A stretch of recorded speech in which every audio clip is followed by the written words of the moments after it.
Just because you went away, it doesn't mean you're not here anymore.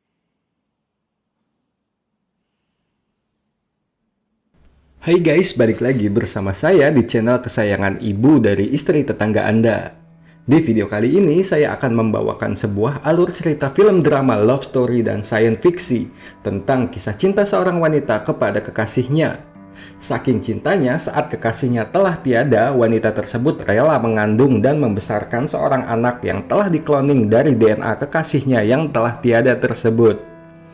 So, seperti apa alur cerita filmnya? Mari kita simak videonya sampai selesai. Tapi tak lupa jika kalian suka dengan channel dari kesayangan istri dari mertua tetangga Anda, silahkan pencet tombol subscribe-nya.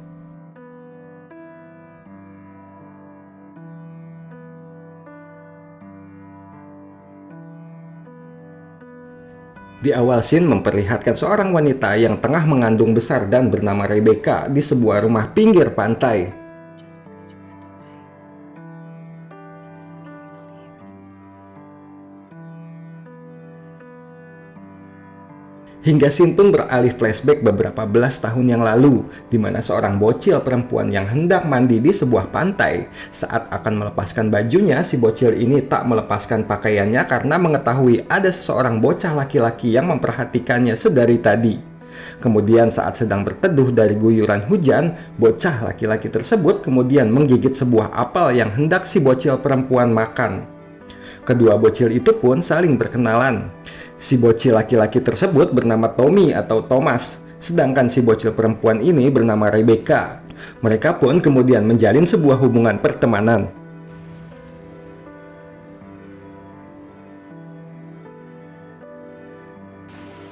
Hi, I'm Tommy.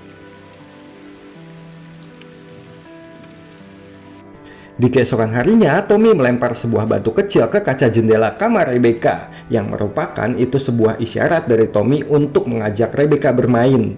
Tanpa membalas, Rebecca pun kemudian bergegas untuk bermain dengan Tommy. Di kamar Rebecca sendiri terdapat sebuah apel bekas gigitan Tommy, yang menandakan jika Tommy telah menjadi seorang teman yang spesial buat Rebecca. Rebecca dan Tommy pun bermain di pinggir pantai tempat mereka pertama kali bertemu. Hubungan pertemanan mereka pun semakin dekat. Dan setelah lepas bermain, Rebecca pun pura-pura tertidur di kamar Tommy. Hal itu mereka lakukan agar kakek Rebecca tidak memintanya untuk pulang sebelum hari semakin gelap.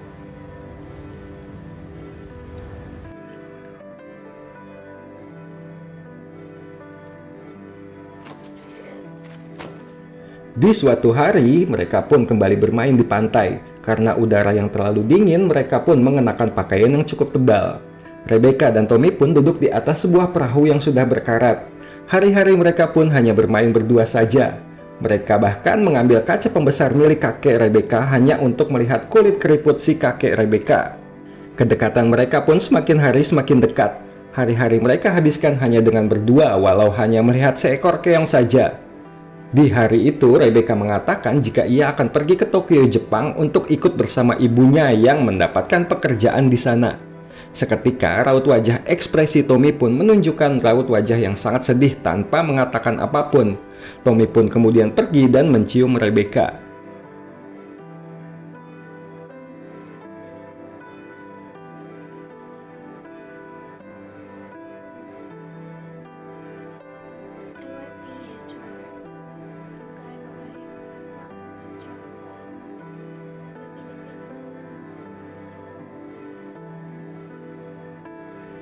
Di suatu sore sebelum Rebecca pergi ke Jepang, Rebecca yang sedang mandi saat itu ditelepon oleh Tommy.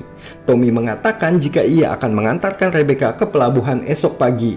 Namun pada kenyataannya Tommy tidaklah benar-benar datang. Hingga saat kapal feri yang akan membawa Rebecca pergi, Tommy benar-benar tak menampakkan dirinya untuk mengantar Rebecca yang akan pergi selamanya. Momen tersebut adalah momen yang sangat menyedihkan bagi kedua bocil tersebut.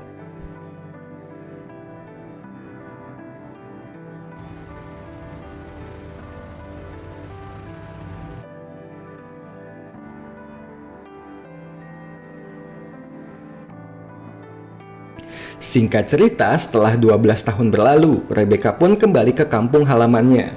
Rebecca kini sudah menjadi wanita dewasa. Ia kini benar-benar tinggal sendirian di sana karena kakeknya yang sudah lama tiada. Tanpa menunggu lama, Rebecca pun segera menghampiri rumah Tommy, sahabat kecilnya itu. Awalnya, ibu kandung Tommy sempat pangling melihat seorang wanita cantik yang mencari Tommy. Namun seketika, ibu kandung Tommy pun menyadari jika wanita cantik tersebut adalah sahabat kecil dari Tommy. Ibu Tommy pun menunjukkan jika Tommy berada di sebuah gubuk dekat pinggir pantai tersebut. Kemudian sesampainya di sana, Rebecca pun segera memasuki gubuk tempat tinggal Tommy. Saat pertama masuk, bukannya melihat Tommy, Rebecca malah bertemu dengan seorang wanita bernama Rose yang sedang asik rebahan di atas kasur. Hingga seorang laki dewasa pun menegur Rebecca yang masuk secara diam-diam ke dalam gubuk miliknya. Si laki-laki tersebut tak lain dan tak bukan adalah Tommy alias Thomas yang sekarang sudah menjadi pria dewasa. Tommy pun merasa sangat senang dan takjub saat mengetahui wanita tersebut adalah Rebecca yang datang jauh-jauh dari Jepang hanya untuk bertemu dengannya. Tommy yang sekarang memiliki perawakan lebih kurus pun tak memperdulikan Rose pacarnya. Hingga Rose dibuat cemburu oleh kedekatan mereka berdua lalu meninggalkan Tommy dan Rebecca. Namun Tommy justru tak memperdulikan kepergian Rose pacarnya tersebut. Let's play it being normal people. And Rose, you two should start sniffing each other. Let's go.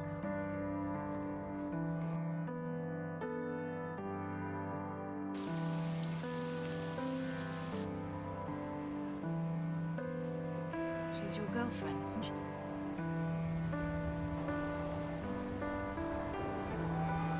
Di malam hari selepas bermain, Tommy dan Rebecca pun makan berdua di rumah Rebecca. Sambil menatap takjub kepada Tommy, Rebecca pun menanyakan kepada Tommy kenapa kala itu Tommy tak benar-benar datang mengantarkan Rebecca yang akan pergi ke Jepang. Tommy pun mengatakan jika saat itu ia masih tertidur.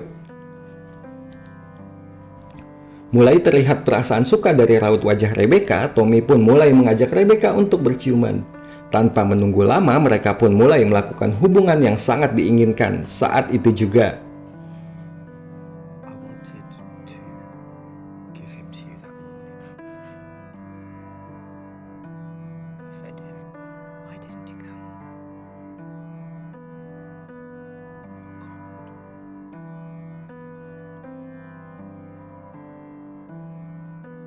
Singkat cerita, di suatu hari, Tommy dan Rebecca pun berencana untuk pergi ke suatu tempat. Di tengah perjalanan, Rebecca yang tak kuasa menahan ingin buang air kecil pun meminta Tommy untuk menghentikan mobil di pinggir jalan. Tommy pun menghentikan mobilnya di dekat semak-semak yang rimbun. Saat Rebecca keluar dari mobil dan hendak akan pipis, tiba-tiba I need to pee.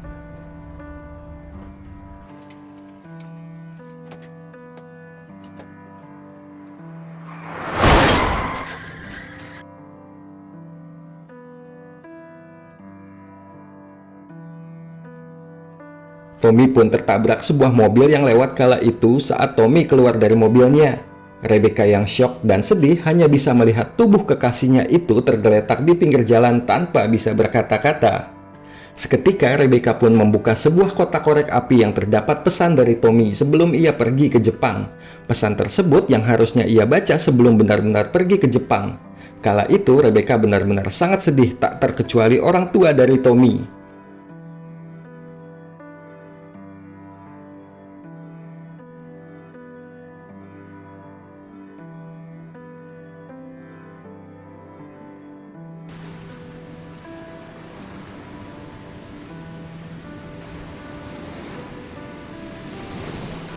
Singkat cerita, beberapa hari kemudian, Rebecca mengundang kedua orang tua Tommy untuk datang ke rumahnya.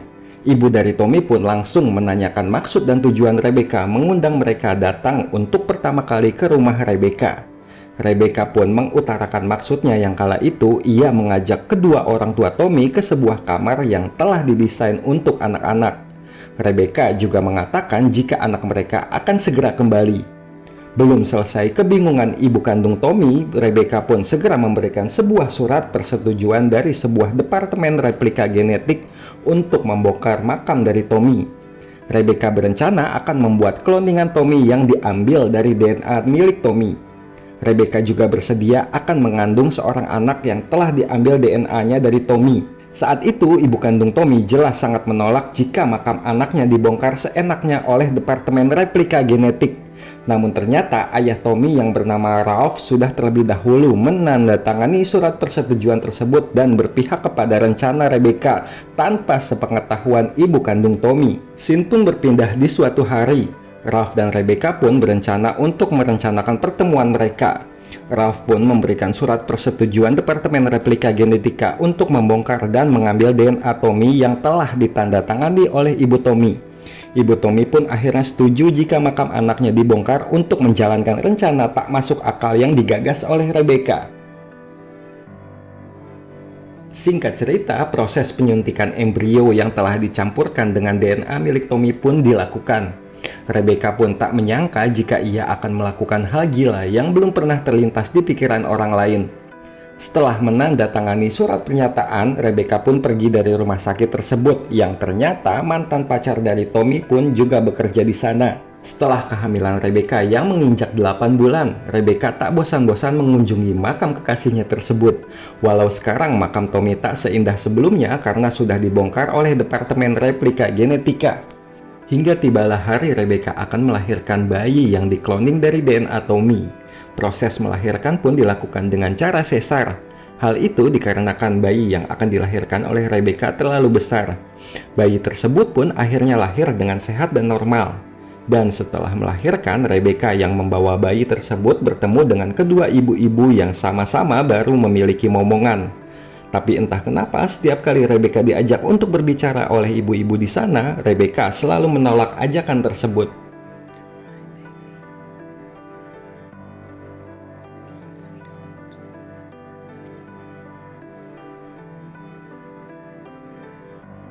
Dengan penuh rasa cintanya, Rebecca pun merawat bayi kloningan tersebut serta memberikan sebuah nama yang sama dengan mendiang kekasihnya.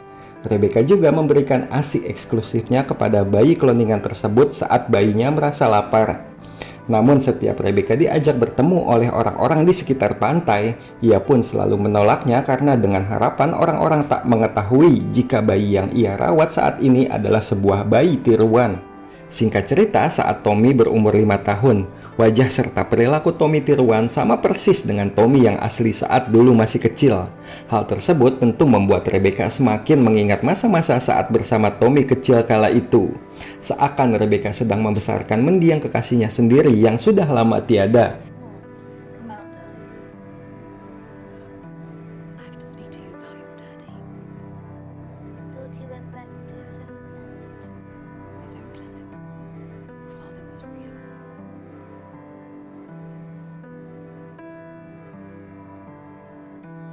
Di suatu hari, Tommy yang sedang bermain dengan seorang temannya yang bernama Eric, mereka sedang asik melihat seekor kelinci yang dibawa oleh seorang anak perempuan bernama Dima. Dima adalah seorang anak kloningan juga dengan tubuh serba putih selayaknya albino. By the way, di dalam alam semesta film ini, Tommy bukanlah satu-satunya anak tiruan dari hasil replika genetika. Sesaat sebelum Dima pergi, Rebecca menawarkan Dima untuk bermain di rumahnya. Namun ajakan tersebut ditolak oleh Dima. Hingga Tommy mengucapkan suatu kalimat yang membuat Rebecca terkejut. Tommy mengetahui tentang adanya manusia cloning, padahal Rebecca sudah bersusah payah menyembunyikan hal tersebut dari Tommy. Wouldn't you like to come and play at our house, Dima? Did you smell? The coffee smell. Eric says that you invited little Dima into your home. Dima is the victim of artificial incest. Decent people, they have their own lives and rights.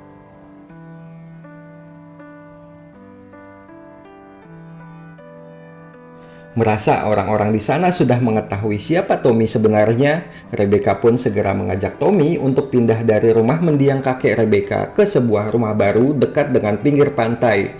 Sesuai dengan perkataan ayah dari Tommy yang asli, jika Tommy kloningan pasti bakal sangat menyukai pemandangan laut yang indah. Hari-hari pun berlalu, kini Tommy cloning sudah beranjak dewasa. Tommy sekarang sangat mirip dengan Tommy yang asli. Tommy juga sudah memiliki seorang pacar yang cantik bernama Monica yang setiap hari ia bawa pulang. Hal tersebut sebenarnya sangat membuat Rebecca merasakan kegalauan. Bagaimana tidak, ia merawat dan membesarkan Tommy hanya untuk melihat kekasih tercintanya. Namun hal tersebut tak ia tunjukkan semata-mata demi kebaikan Tommy. Hingga di suatu sore, Tommy dan Monica yang sedang bermain dengan sebuah jaring ikan pun berencana untuk menjahili Rebecca. Tapi entah mengapa seakan di luar alam bawah sadarnya, Tommy pun melakukan hal yang tak lazim kepada Rebecca. Anehnya, Rebecca pun tak menolak serta membiarkan perbuatan Tommy kepadanya yang kala itu dilihat langsung oleh Monica hingga membuatnya marah dan pergi. Beberapa minggu kemudian, seorang nenek-nenek yang ternyata adalah ibu kandung dari Tommy asli pun datang ke rumah Rebecca. Tommy yang saat itu baru tiba setelah mandi di laut tak mengenali siapa nenek-nenek yang ada di hadapannya. Ibu kandung dari Tommy asli pun tak henti-hentinya menatap wajah Tommy kloningan yang sangat mirip dengan Tommy yang asli putra kandungnya. Termasuk Monica yang kala itu semakin bingung apa yang sebenarnya telah terjadi dalam keluarga sang kekasih. Di malam hari pun Tommy yang masih penasaran siapakah nenek-nenek yang datang ke rumah mereka, kemudian mendatangi kamar Rebecca. Ia pun menanyakan kembali tentang si nenek tersebut.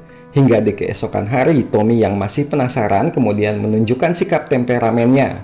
Hanya karena hal sepele, karena bubuk garam yang tak mau keluar, Tommy pun sampai menggebrak meja berulang-ulang kali.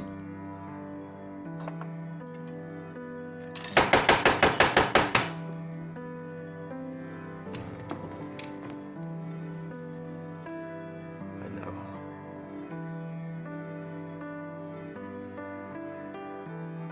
Hingga di siang hari, Tommy yang mendatangi kamar Rebecca pun kembali mempertanyakan kepada Rebecca siapakah ia yang sebenarnya.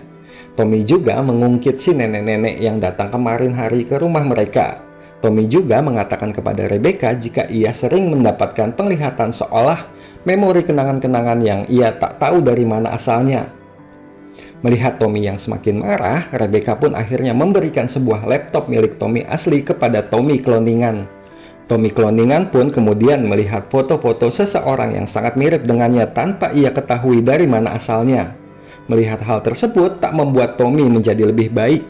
Ia pun dengan kasar mencekik dan membanting Rebecca ke kasur.